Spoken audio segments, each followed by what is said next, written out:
بسم اللہ الرحمن الرحیم۔ السلام علیکم۔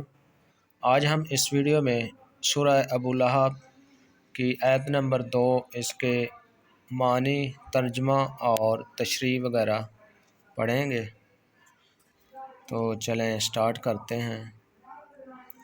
ما اغنا عنہ مالہ وما کسب۔ ما اغنا نہ کام آیا، عنہ اس کے، مالہ اس کا مال، وما کسب اور جو اس نے کمایا، اس کی دولت اور اس نے جو کمائی کی تھی وہ اس کے کچھ کام نہ آئی۔ اس کے بعد آیت مبارکہ نمبر 3 ہے،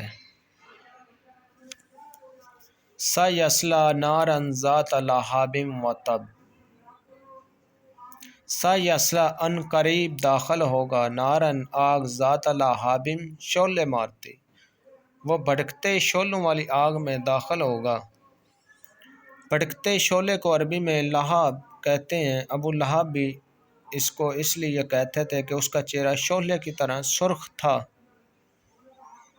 قرآن کریم میں یہاں دوزخ کے شعلوں کے لیے یہی لفظ استعمال کر کے یہ لطیف اشارہ فرمایا ہے کہ اس کے نام میں بھی شعلے کا مفہوم داخل ہے۔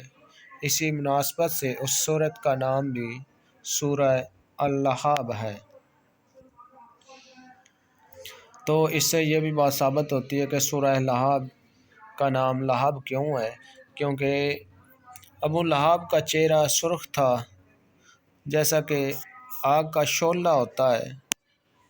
تو اس لیے دوزخ میں جو کہ شعلے ہیں بھڑکتی آگ کے، ان کو بھی عربی میں لہب کہتے ہیں۔ تو اس کا بھی ٹھکانہ دوزخ ہی ہے، تو اسی لیے اس کا نام بھی ابو لہب ہی تھا اور سورہ کا نام بھی ابو لہب، سورہ لہب رکھ دیا گیا۔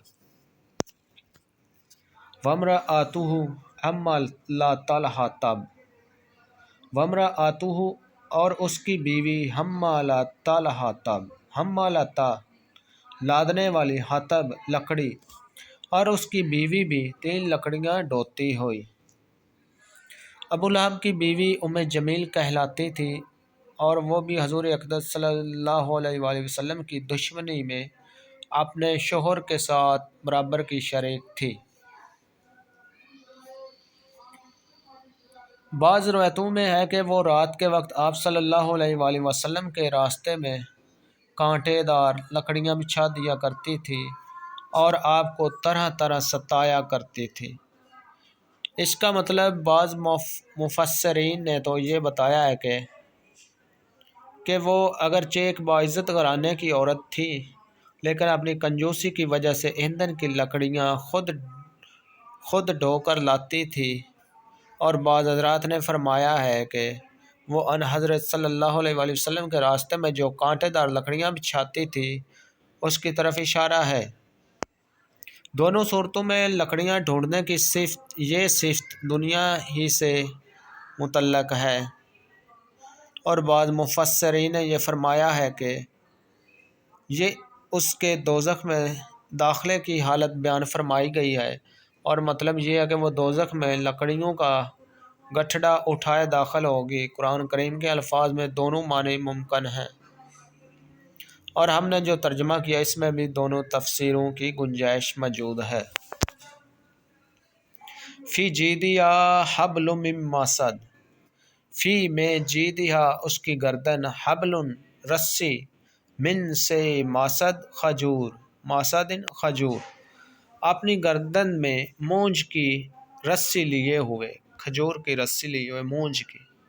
پہلی تفسیر کے مطابق جب یہ عورت لکڑیاں ڈھو کر لاتی تو ان کو مونج کی رسی سے باندھ کر رسی کو اپنے گلے میں لپیٹ لیتی تھی، اور دوسری تفسیر کے مطابق یہ بھی دوزخ میں داخلے کی کیفیت بیان ہو رہی ہے کہ اس کے گلے میں مونج کی رسی کی طرح توق پڑا ہوا ہوگا۔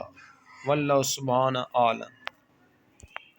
ماشاءاللہ آج ہماری سورہ ابو لہب مکمل ہو چکی ہے، تو اس طرح مزید آپ ترجمہ جاننے کے لیے ہمارے چینل کو سبسکرائب کریں۔ ہمیں دیجیے اجازت، ایک نئی ویڈیو کے ساتھ حاضر ہوں گے۔ اپنا رکھیے گا خیال۔ اللہ حافظ۔